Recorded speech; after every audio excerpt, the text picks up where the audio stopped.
Opa, mais gente aí, entrando na nossa primeira transmissão ao vivo aqui da oficina, né? Estamos aguardando aí a conexão do Marcelo na nossa live. Aqui. Sou.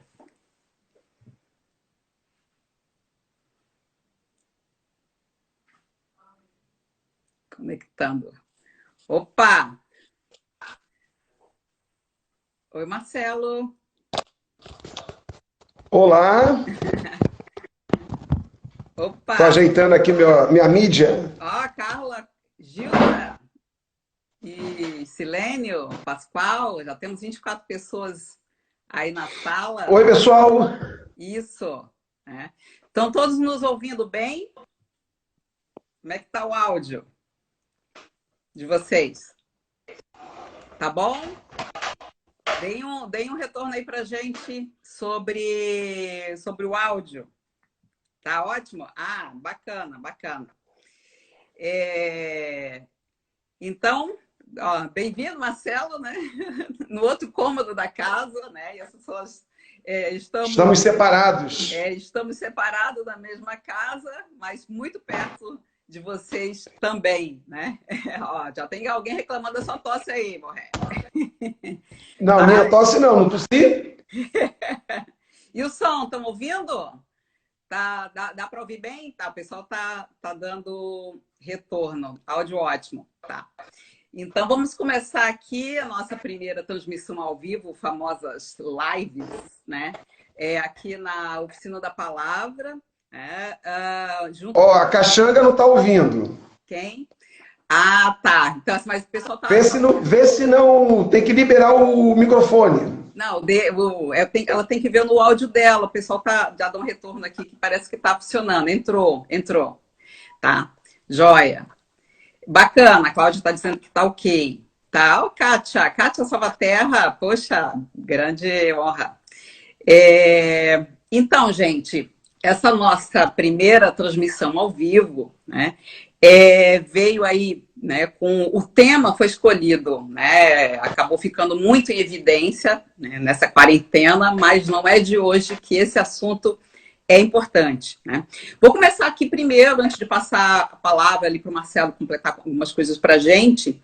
Vou falar dar alguns recadinhos para vocês, né? Primeiro, que hoje nosso tempo aqui é curto, a gente só vai dar algumas pinceladas sobre o tema, inclusive já deixamos aqui no nosso calendário para possíveis dúvidas, vocês podem registrar aí também nos comentários, depois podem mandar pelo direct. Quando terminar, vou abrir uma caixinha de comentários, de perguntas para vocês nos mandarem, tá? E para depois a gente dar continuidade para essa conversa no dia 28, que é a próxima terça-feira também, às 7 da noite, tá? Mas a gente vai depois deixar tudo isso registradinho aqui para vocês e para o pessoal que vai entrando aí quando a gente já tiver começado o papo, né? Também, depois, quem ainda não conhece, né, aí o perfil da oficina, dá uma olhada, a gente já lançou a programação de cursos virtuais para esse período agora, tem curso até julho, e também um curso de atualidades com o Marcelo, né? Hoje a gente lançou ali, já está abrindo as inscrições e dia 5 a gente começa. Depois, no finalzinho, a gente dá uma palhinha mais sobre isso, né? Bom, então vamos partir, aí já estamos com 32 pessoas na sala, né? E para começar, vamos falar um pouco sobre o nosso contexto, né? O contexto da escolha do tema. A pandemia do novo coronavírus colocou em evidência, mais do que nunca, a importância do conhecimento científico. Para nós, a busca para encontrar respostas para muitos dos problemas que enfrentamos passa pela ciência.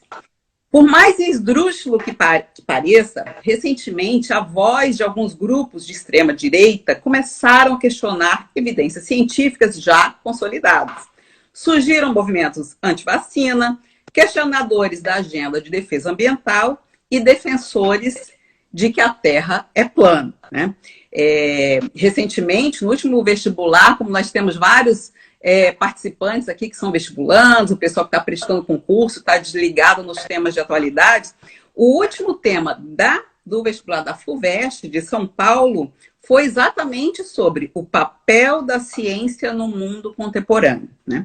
E para a gente começar essa reflexão sobre o tema, né, passo a palavra para o Marcelo, já perguntando, né, antes mesmo da gente discutir a importância da ciência no mundo contemporâneo, o Marcelo vai contar um pouco para a gente sobre a importância da ciência na história da humanidade. Então, palavra com você, Marcelo. Olá, pessoal. Então, boa noite a todos. Sejam todos muito bem-vindos. Um prazer enorme estar aqui e poder estar um pouco mais próximo de pessoas que há muito tempo eu não vejo e que, né, cruzaram e que ou cruzaram ou que fazem parte muito de forma muito próxima da nossa vida. Bom, Cíntia, eu fiz aqui uma pequena, uma breve história dessa evolução, podemos dizer assim, do pensamento humano, e uma conclusão que eu tenho é que a dicotomia, essa divisão ciência e religião, ela não precisa existir, tá? Mas, independente disso, eu vou apresentar aqui essa evolução que o ser humano teve, para a gente começar a ter maior clareza do que aconteceu, de como as coisas fluíram ao longo da história da humanidade. Bom, o pensamento humano, vamos começar com o pensamento. Religião e ciência, inicialmente, não estão dissociados do pensamento humano. Então você tem o pensamento humano, vou fazer aqui um recorte histórico, desde a época do Neolítico, né? Neolítico, Idade dos Metais, ali o homem, ele já tem uma preocupação em compreender, ou pelo menos ele visibiliza fenômenos naturais, e esses fenômenos naturais ele procura algum tipo de diálogo, alguma compreensão. Então, o ser humano, vou fazer esse recorte de novo, desde a sua existência, ele assume, né, uma preocupação, uma tentativa de dialogar com esses fenômenos naturais. O fenômeno ocorre e ele procura, de uma maneira ou de outra, compreender, porque ele sente na pele. Ele vai sentir na pele o sol, a chuva, o calor, o frio, né? Ele vai sentir, perceber tudo isso. A maré que enche, a maré que baixa e por aí vai. Então, num primeiro momento, o homem ele passa a ter uma visão animista.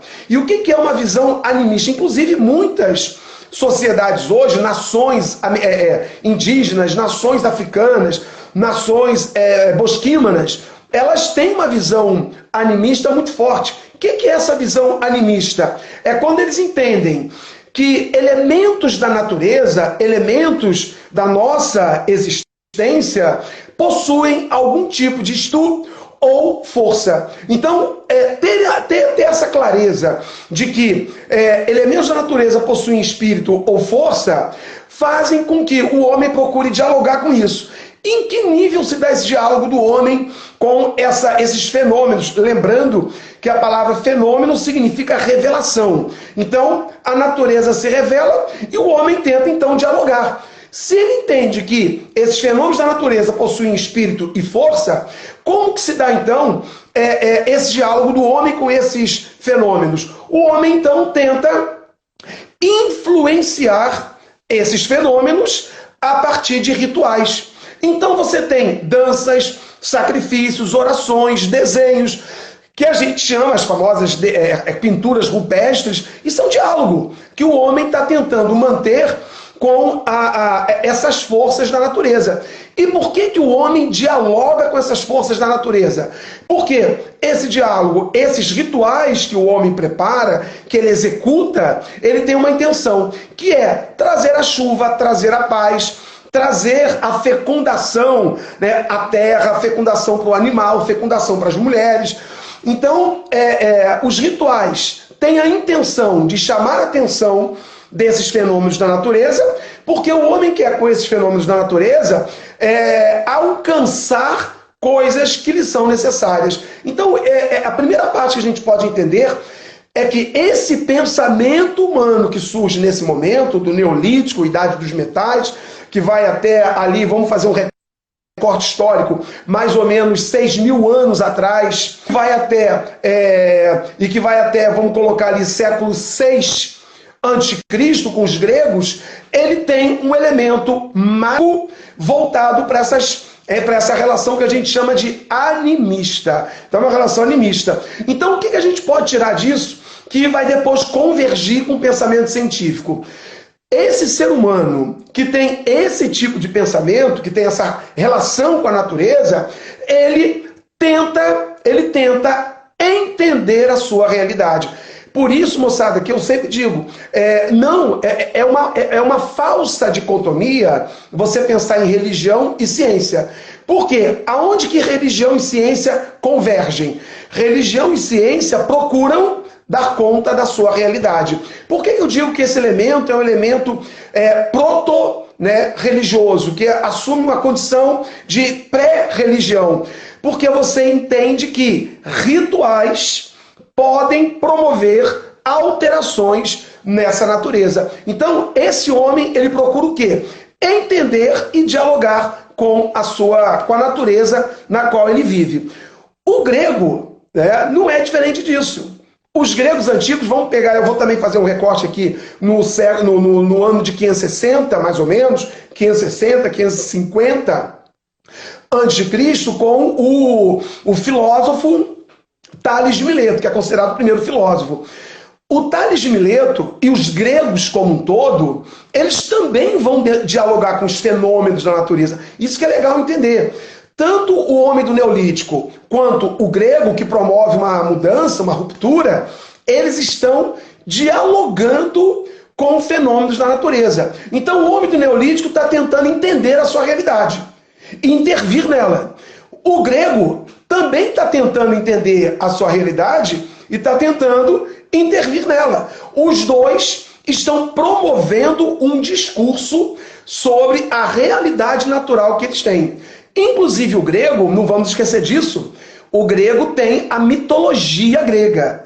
E a mitologia grega é a mesma coisa. Você atribui a forças da natureza, a necessidade de orações, de rituais, de práticas que chamem a atenção desses deuses para que eles consigam prover as necessidades desse ser humano.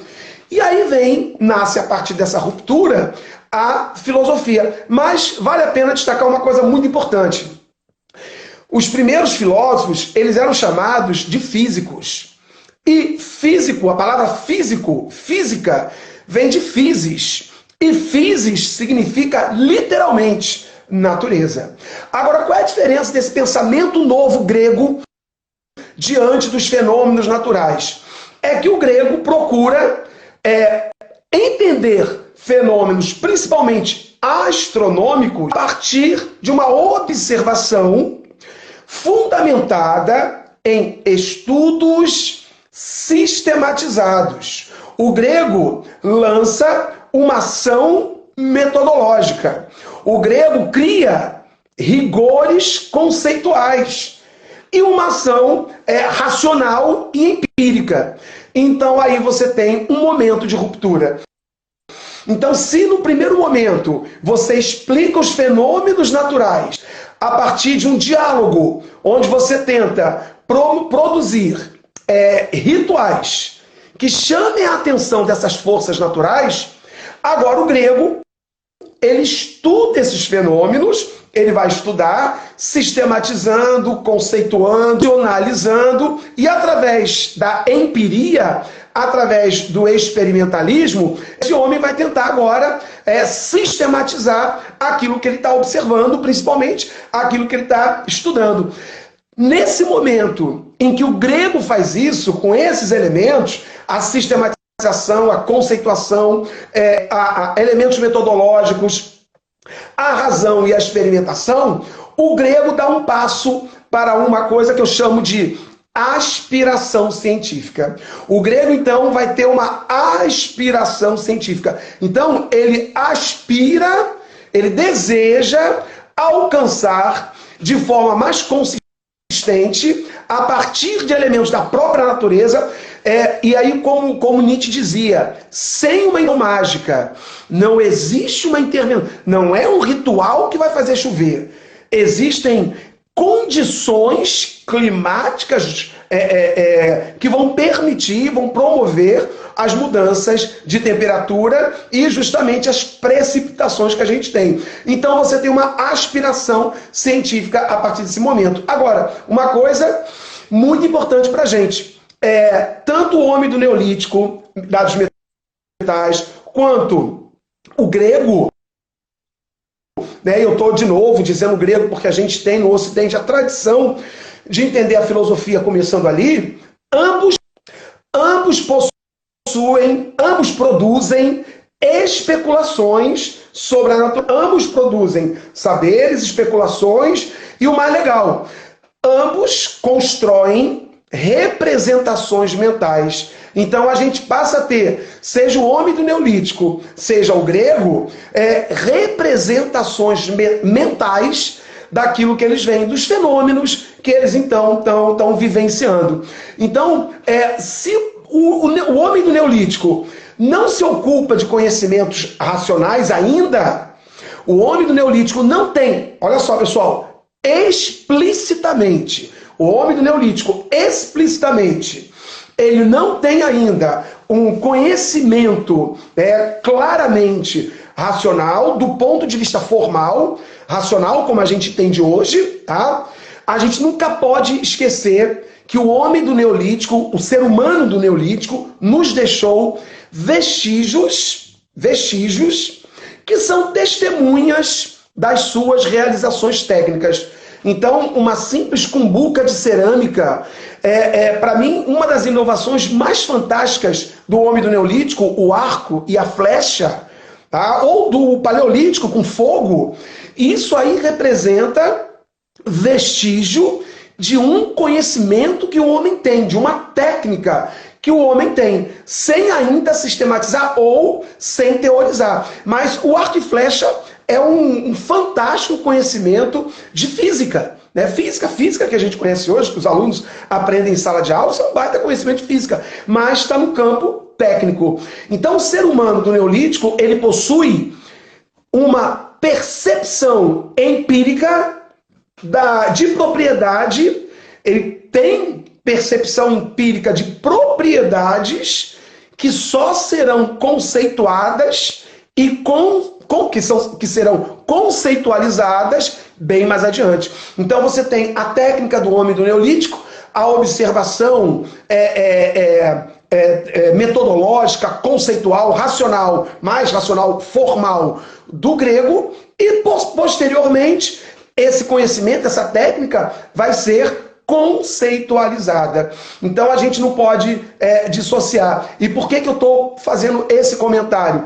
Porque o pensamento animista mágico vai ser o pensamento que vai dar aquele pontapé, vai deslanchar futuramente a construção de elementos de religiosidade nesses povos. Então depois você vai ter na Idade dos Metais os egípcios, os povos da Mesopotâmia, os hebreus, os persas, que vão aí a ampliar esse conhecimento animista e conduzir para a construção de formatações religiosas. Enquanto que uma vertente desse pensamento agora um pouco mais moderna, que é o grego, ele vai se preocupar em conceitualizar racionalmente o elemento empírico que ele traz. Então, por isso que eu começo essa nossa live dizendo, não são coisas, não há aí uma dicotomia entre eles. O que há, muitas vezes, é um complemento, onde, no fundo, o que eles estão procurando fazer, tanto um quanto o outro? Eles estão tentando responder à natureza que eles vivem. Uhum. E hoje, quando a gente pensa, né, na palavra ciência, né, a nossa experiência escolar, digamos assim, primeiro, o senso comum vem, ciência acaba sendo quase um sinônimo, só que é de uma parte da ciência, né, que é as ciências da natureza. Né? Então, como é que entra dentro desse contexto da história, depois dos gregos e depois das civilizações da antiguidade, como é que isso vem nos trazendo até chegar no conceito de ciência que a gente tem hoje? Bom, eu vou voltar um pouco então à filosofia, porque ela acaba sendo a nossa raiz, a nossa mãe. Quando a gente ouve aquela frase, né, a filosofia é a mãe das ciências, não embora em muitos casos se aplique de forma, como se fosse um clichê, mas não é um clichê. Ela realmente é mãe de todas as ciências. A filosofia, ela gesta todas as ciências. A filosofia, ela sempre vai construir os fundamentos para você pensar a ciência. Então vamos voltar lá no Tales de Mileto para a gente poder reduzir essa afirmação. O Tales de Mileto, ele vai observar a natureza e existe aquela máxima, né? Tudo é um. E esse tudo é um vai ser o tudo é água. Para o Tales de Mileto, tudo, né, todo elemento da natureza vivo, ele tem a água. Então a água é o elemento original. É a origem de tudo, é a origem do que nós temos. Então, quando você diz que a água é tudo, a água é o elemento original, o Tales de Mileto faz uma especulação, ele produz uma especulação racional, criteriosa sobre isso. Porque o Tales de Mileto vai dizer, tudo é água porque todo ser vivo, quando morre, ele resseca. E você, ao ressecar, você perdeu a água que você tem. Se todo ser vivo, quando morre, resseca, perde água, logo, todo ser vivo possui água, então a água seria esse elemento original de todos os seres vivos. Tá?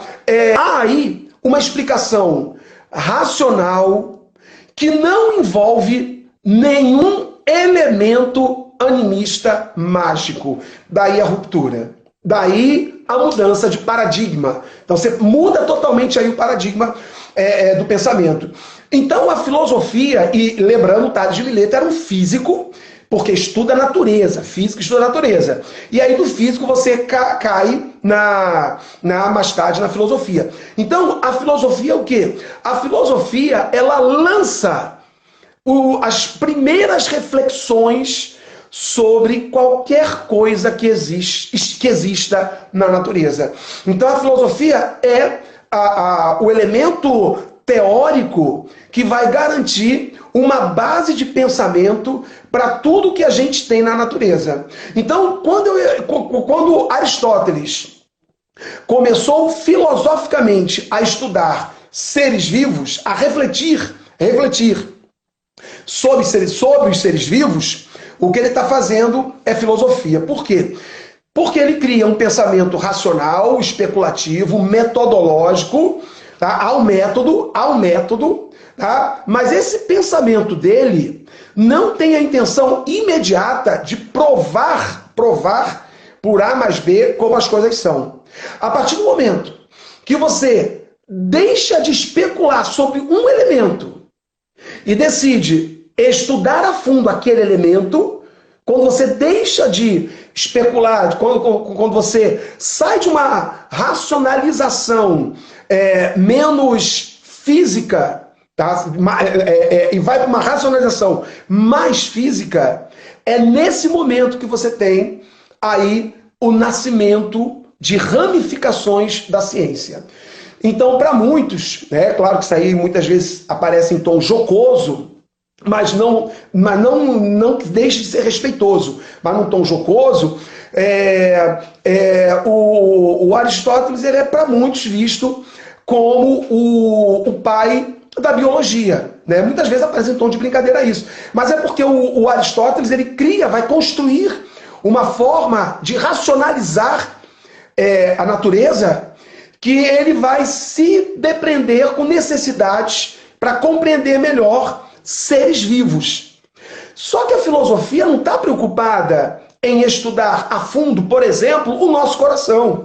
O coração do coelho, né? Ou como andam as tartarugas. Ou não está preocupada, por exemplo, em estabelecer segmentos dos seres vivos. Não está preocupada com isso. A filosofia ela vai pensar, lançar condições racionais para se pensar a natureza. A partir do momento que eu chego e estabeleço que existe, né, o anfíbio, o réptil, as aves, os mamíferos e por aí vai, a partir desse momento, aí sim eu tenho o nascimento de um ramo da ciência.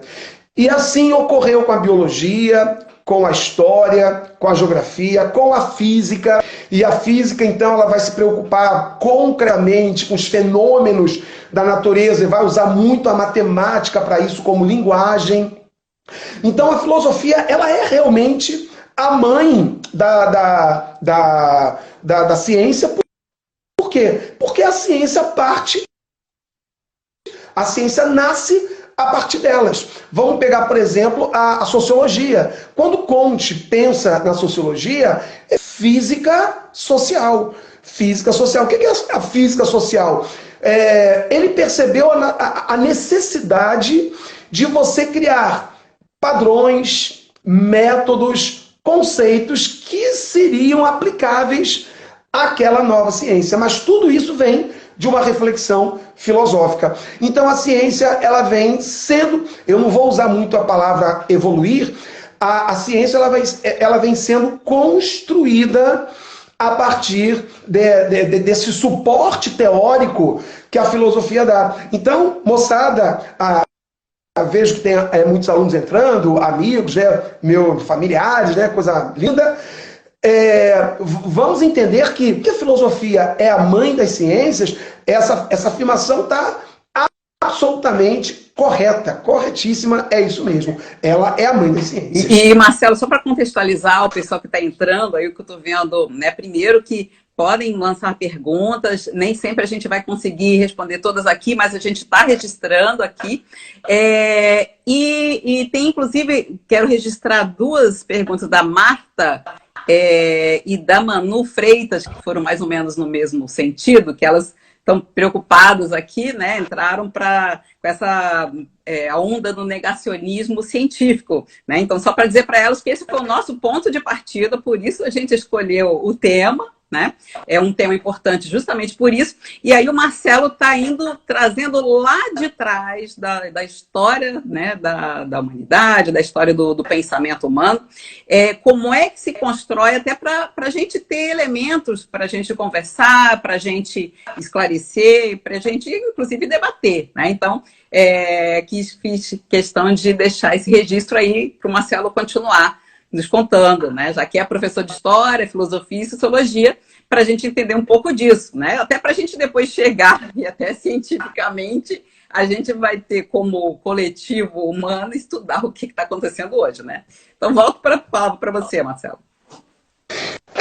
E uma coisa importante é deixar claro que essa live, eu estou aqui controlando o tempo, a gente só tem 1 hora para trabalhar, então 1 hora é um tempo muito curto, e a gente acaba não conseguindo dar conta de tudo. E cada filósofo que eu acabei nomeando aqui, não quer dizer de forma alguma que eu não esteja levando em conta outros filósofos. Que veio à tona em função do caminhar do meu discurso. Então, por isso, alguns filósofos são citados, e a intenção não é nem aprofundar qualquer elemento necessário para a gente compreender melhor o que a gente está tratando, mas sim estabelecer um ponto de partida, iniciar um ponto de conversa para a gente poder, a partir daí, pensar a ciência hoje. E com relação ao negacionismo, que inclusive era o nosso ponto central de partida, é que hoje, e a gente vê no último ataques muito fortes a toda a produção científica, isso acaba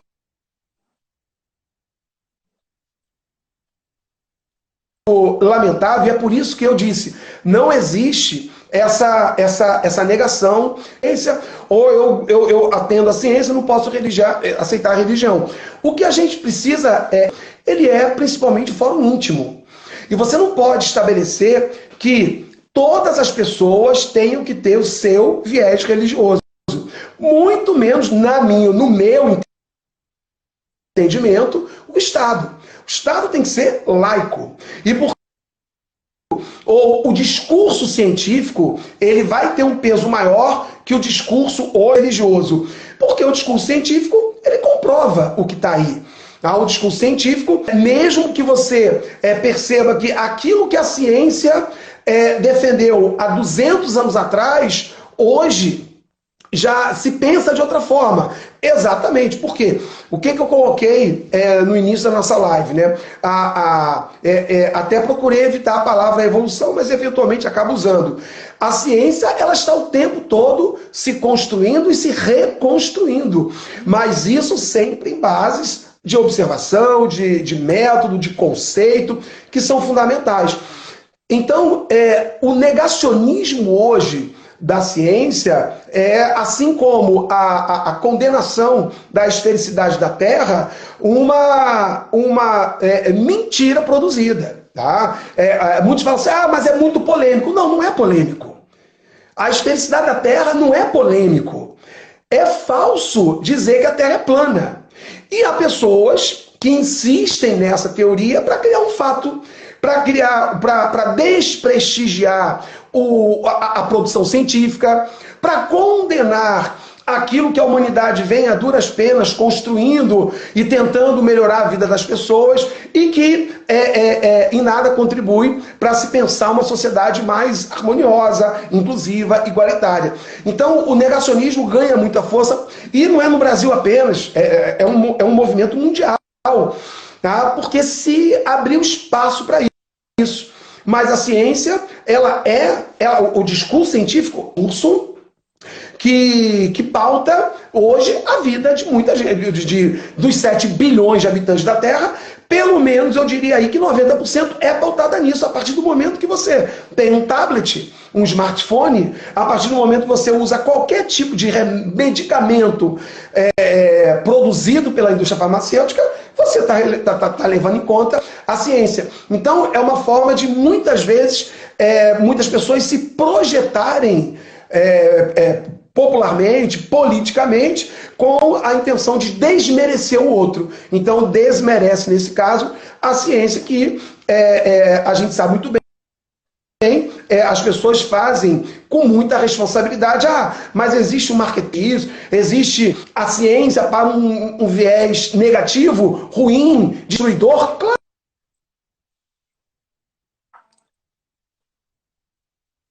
A ciência é um ente. Por trás dessa ciência está o homem. E o homem usa essa ciência como quiser. Eu posso usar um avião para me transportar rapidamente de um ponto a outro e conhecer o mundo e ver família. Sempre depende de como você está usando aquilo que o homem construiu.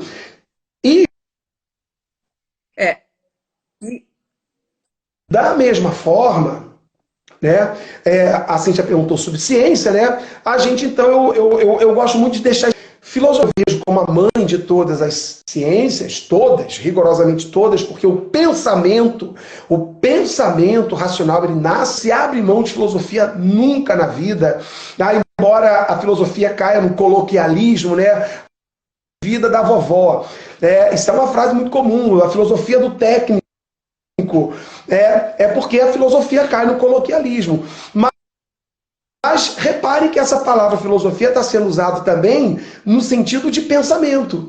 Então o pensamento nasce ali. Então, moçada, a ciência, ela pare ciência. É ciência.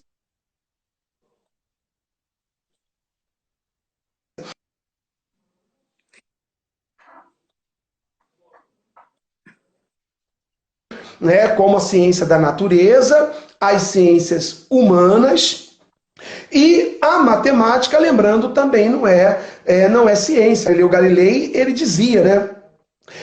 Vou me comunicar através que a sua linguagem é mais precisa do que a língua que eu falo. Seria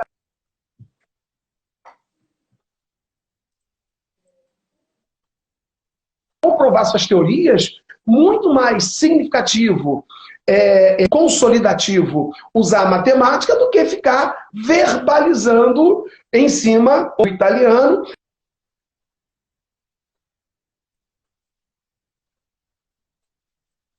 Claro que ele escreveu,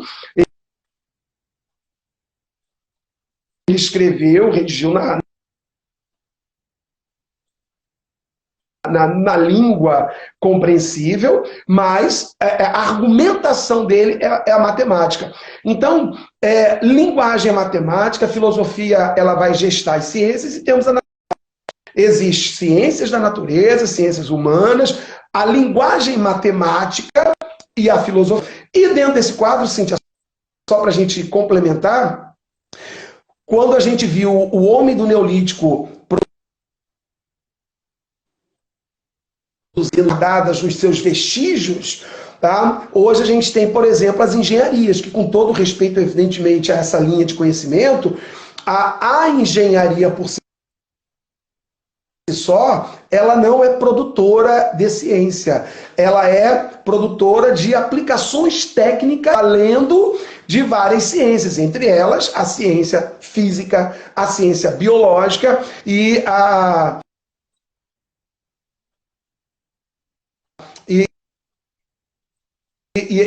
ciência da própria física, da química. Então, química, física e biologia não sumia. E okay? Uma coisa importante, né?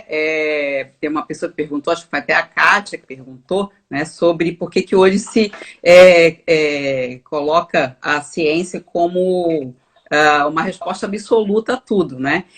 Aí eu queria fazer só um comentário, que quando a gente pensa em ciência, e até às vezes quando eu reviso, né, corrijo redação de alunos, a gente pensa às vezes ciência como um ente. Na verdade, ciência não é um ente, né? Então, teve todo esse arcabouço metodológico, do raciocínio lógico, que é o que, na verdade, caracteriza a ciência, mas você tem divergentes métodos, divergentes objetivos, formas de abordagem e que chegam a resultados diferentes, né? Então, mesmo dentro da ciência, mesmo dentro da mesma área, você tem, por métodos diferentes, você chega a respostas diferentes, né?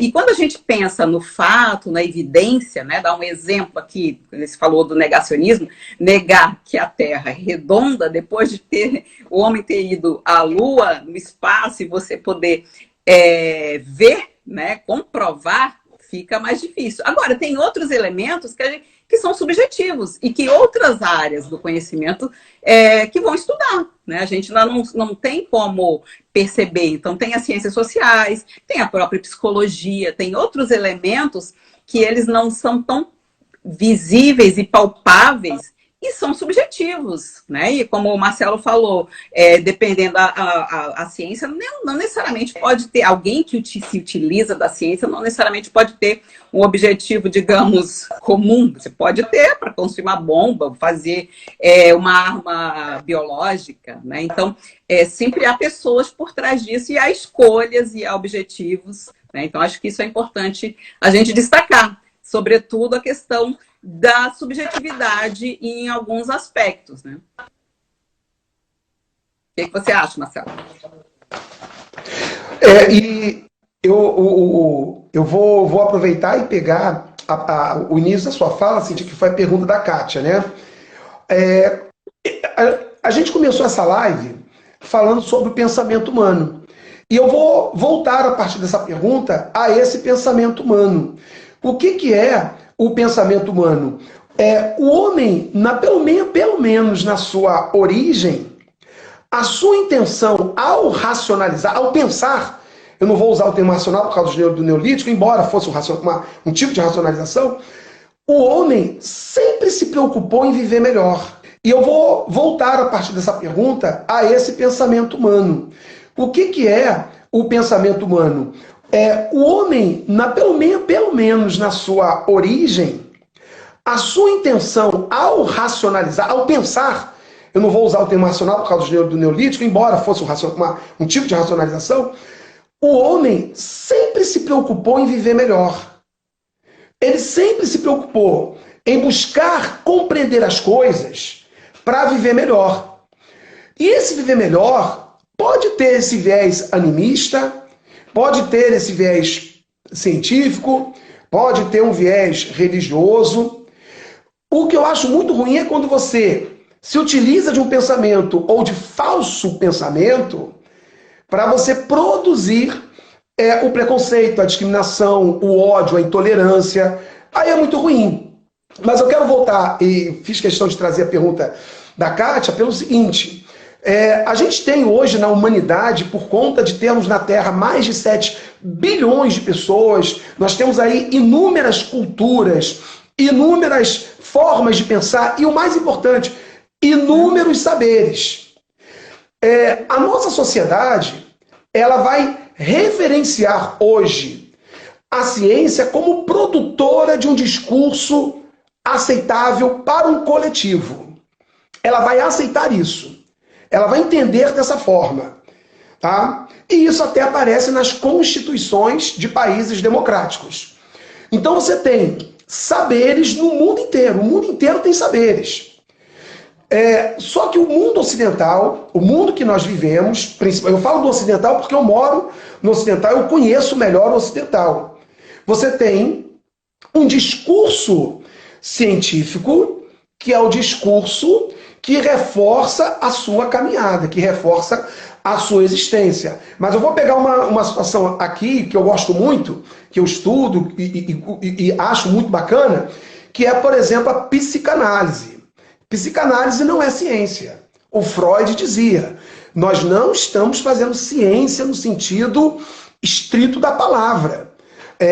A psicanálise procura compreender o inconsciente humano a partir de estudos do Freud, que foi um médico neurologista, e que ele desenvolve, então, ele percebe na nossa alma a existência de um inconsciente. Pronto, é um elemento não científico.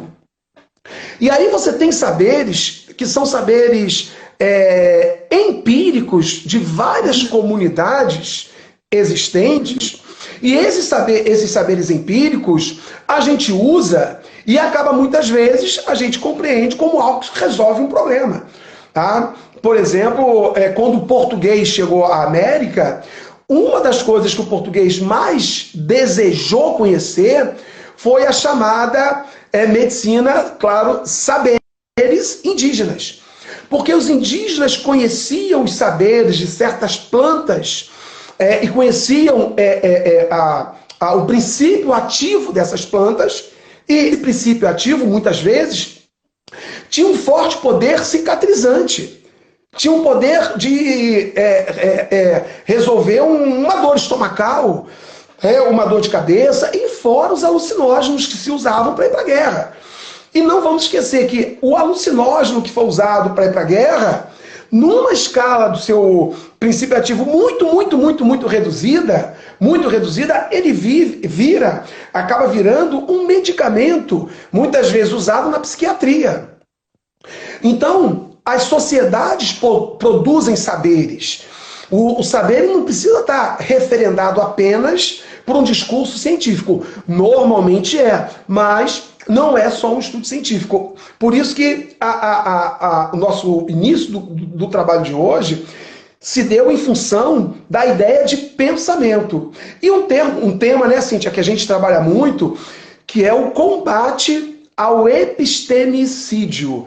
Epistemicídio é quando você promove o assassinato de saberes produzidos por comunidades não convencionais, comunidades que não estão nesse nosso meio. Então, a ciência, o que ela faz? Ela estuda. Então, o homem do Neolítico produziu a arco e a flecha. Lá na frente se estudou e se percebeu a aplicabilidade da física no arco e na flecha. Então eu posso agora construir uma flecha mais pesada, mais leve, eu posso ter um arco, uma envergadura maior. Então tudo isso são saberes, são técnicas que depois foram conceitualizadas. Então eu prefiro pensar, embora a Kátia tenha razão em parte quando diz não vivemos uma ditadura científica, sim, nós temos que tomar cuidado, principalmente uma ditadura da farmacologia. Temos que tomar muito cuidado com isso. Mas a humanidade, ela produz saberes. E a gente não pode estar fechado a esses saberes. Então, pegando aí 3 linhas simples. A psicanálise é um saber que eu gosto muito, que eu reverencio muito, a psicanálise. A homeopatia é um saber também bastante importante. E a utilização de plantas não descobertas, mas que têm um efeito medicinal nos seres humanos, e que a ciência ainda está por descobrir, que são saberes produzidos por nações africanas, por nações indígenas, e que estão aí ainda à nossa disposição. Tem outra coisa interessante nisso, porque essa coisa do saber intuitivo e o saber que foi passado, digamos, até por meio da tradição, da oralidade, de outras culturas que não têm esse registro, muitas vezes, algumas pessoas, em alguns campos da ciência, se debruçam justamente para tentar sistematizar esse conhecimento, para descobrir por que tal erva teve um efeito biológico, bioquímico, psicológico. Teve um efeito físico. Então, alguns se interessam, inclusive, por estudar esses elementos subjetivos que a gente não tem, né? E como o Ítalo mesmo está destacando aqui, né, que a intuição é um saber não científico, né? E por esse motivo colocamos o cinto de segurança, mesmo sem evidência de que vai acontecer algo naquele dia, né? Então, tem alguma coisa da educação, tem algumas coisas do costume, mas isso é fundamental, né? E quando você diz que você tem que usar... pegar um exemplo, né? Agora polêmico de qual é o remédio que vai combater o coronavírus, né? Então tem uma série de palpites, de interesses, de evidências, de testes, até esses testes serem feitos, a forma, né, até para você garantir, vai matar ou vai matar também a pessoa junto, você mata o vírus e mata a pessoa também, né? Então isso é um exemplo aqui, falando de uma forma bem simples, que o conhecimento científico, ele na verdade, ele é uma sistematização, e muitas vezes de elementos subjetivos, né? E deixar claro, Cíntia, sempre que nós em cada ramo familiar, né, nós trazemos nossos saberes. Esses nossos saberes, esses saberes que a gente traz lá na nossa família, que traz lá no nosso, na nossa vizinhança, no nosso espaço de convivência, eles também trazem uma carga importante para nós, e que futuramente a gente acaba buscando outros elementos que vão agregar a esse conhecimento. Eu lembro muito bem que com 15 anos, eu tinha 15 anos de idade, o meu pai me apresentou para mim a homeopatia. Eu nunca mais larguei a homeopatia. Tínhamos saberes que vinham da minha avó, das minhas 2 avós, da minha mãe, das minhas tias,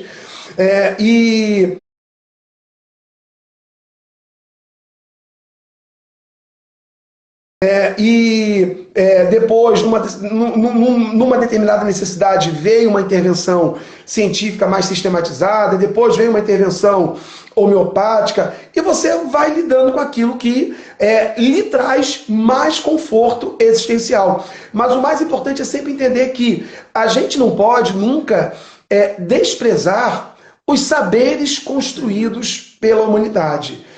O desprezo a esses saberes que acabam comprometendo a nossa existência. Então, voltando à ideia de negar, assim como eu combato o negacionismo, negar conhecimentos e saberes de vários outros povos, o que leva ao que chamamos de epistemicídio, você negar que a ciência, por exemplo, a vacina, que a vacina salva vidas, isso é um absurdo, e até é uma questão de saúde pública. Isso é uma questão de, hoje, saúde pública. Mas a ciência, como você muito bem disse, ela sistematiza conhecimentos. E ela torna isso até muito mais acessível a uma gama maior de pessoas. E, inclusive, caindo nessa situação, a gente também, voltando à ideia do negacionismo, Desde o ano passado que a gente vê aí, né, uma forte agressão, combate, né, críticas totalmente infundáveis às nossas universidades. Eu estava agora recentemente preparando uma aula sobre pandemias, né, caí na gripe espanhola, só para a gente ter uma ideia da importância disso. Foi com a intenção, e não eram, olha só, óbvio que não eram governos comunistas, radicais de extrema esquerda, né? No Brasil, da gripe espanhola, São Paulo e Rio de Janeiro tinham um centro soroterápico, já tinham um centro muito reduzido, mas possuíam um centro soroterápico, né? Isso em decorrência, em certa medida, da revolta da vacina, né? E de outros problemas, de ordem viral que o Brasil tinha. Nós tínhamos esse centro de estudo soroterápico em São Paulo e no Rio de Janeiro. E o que os governos o governo de São Paulo e o governo do Rio, na verdade, no Rio, o governo brasileiro, né? O governo de São Paulo e o governo do Brasil no Rio de Janeiro, que era a capital, o que os governos do Brasil e de São Paulo fizeram? Criaram o Instituto Butantan. Então, aquele instituto soroterápico virou o hoje famosíssimo e uma referência na América Latina de pesquisa, que é o Instituto Butantan. E no Rio de Janeiro foi criado o Instituto Manguinhos, criado pelo Oswaldo Cruz. Vital Brasil foi o do Butantan, né, o grande articulador, e aqui no Rio de Janeiro, o Oswaldo Cruz. O Oswaldo Cruz era Instituto Manguinhos e virou, em sua homenagem, Instituto Oswaldo Cruz. Para ver que a gripe espanhola acabou levando o governo, incentivando o governo naquele momento a criar uma condição mínima de pesquisa científica. Para quê? Para combater um problema viral seríssimo que o Brasil tinha. Então, isso é para a gente observar a importância que esse conhecimento tem, que a gente não pode, de forma alguma... E uma outra coisa, porque a gente já está daqui a pouco se caminhando para o final, né, que daqui a pouco completa 1 hora de live, quando a gente pensa hoje, né, e a gente se questiona sobre a necessidade, que você deu o exemplo, de investimento na ciência, na educação, no conhecimento científico, mas para quem? A partir de qual interesse, né? Então, quando a gente começa a pensar e ver hoje para onde é destinado, né, que projetos acabam sendo beneficiados pela pesquisa, muitas vezes tem alguns interesses por trás. Então, para a gente ver que sempre são escolhas e sempre opções políticas. Não existe nada isento na própria metodologia, na prioridade que vai se dar, no que é mais importante, né, conforme os interesses que se tem. Então, isso acho que é um fator que a gente não pode sair daqui sem mencionar, né? Uma outra coisa, e aí a gente cai naquela ideia de que a ciência ela é imparcial. No mundo que a gente vive não existe de forma alguma imparcialidade.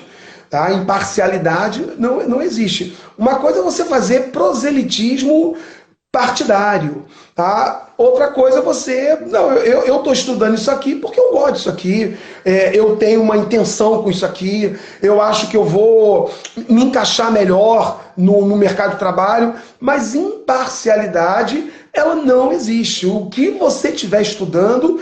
por exemplo, quando nós preparamos essa live, levando em conta aí a questão da ciência, porque os ataques à ciência nos incomodaram e nos levaram a abrir uma discussão mínima sobre o que seria essa ciência. Então, imparcialidade não existe. Agora, o que eu acho que é muito importante, e a nossa intenção nessa live era essa, aproveitando aí que o nosso tempo está acabando, o que a gente pode fazer para criar condições de desenvolvimento da ciência?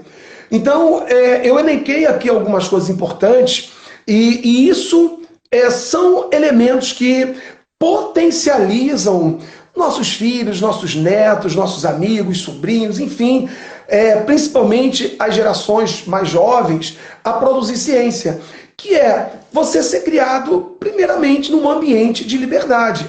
Não existe, mesmo que você diga, mas o mundo evoluiu muito com as guerras. Não, eu sou radicalmente contra essa ideia de que houve evolução com a guerra, houve crescimento. Na verdade, você tinha muita coisa já colocada ali, você já tinha muitos estudos a avançar, muita coisa avançada, e a guerra apenas potencializou de uma forma que eu preferiria esperar 10 anos do que 2 anos, que foi o que a guerra antecipou. E se você esperasse ainda esses 10 anos, você não teria as mortes que você teve, e foi o tempo que o cidadão comum, levou para usar aquilo ali. Tá? Então, por exemplo, pegar uma coisa mais palpável agora, né? A internet foi desenvolvida na Guerra Fria, tá? Mas independente da Guerra Fria, alguém teve a ideia de não ter dados num lugar físico. Olha, esses dados desse lugar aqui, se pensava na época da União Soviética atacar os Estados Unidos. Mas a pessoa podia pensar, todos os dados do meu país estão aqui nessa região. E se tiver um terremoto e acabar com tudo? Então vamos botar na nuvem. Então você não precisava de uma guerra para isso. Então a ciência está colocada aí. Então o ambiente de liberdade ele é fundamental para isso. Um clima cultural que impulsione a curiosidade. Faça sempre isso. Impulsione a curiosidade. Quando a gente brincava com os nossos filhos, né? Eu, quando era pequeno, ouvia muito isso em tom de brincadeira, né? Por quê? Por quê? Por quê? E a tendência é sempre dizer, porque sim. Porque sim. E minha mãe é uma peça dizia, porque sim, a resposta sim. Não, não é. Porque quando você diz porque sim, você está tolhendo o impulso à curiosidade. Então, um ambiente de liberdade, um clima cultural que impulsione a curiosidade e um cultivo, o amor à descoberta, você cultivar o amor à descoberta, cada coisinha que uma pessoa, um ser humano, seja ele qual for, descobrir, valorize isso. Porque isso vai fazer com que você crie. Na verdade, você não está transformando o meu filho, por causa disso, vai ser um grande cientista.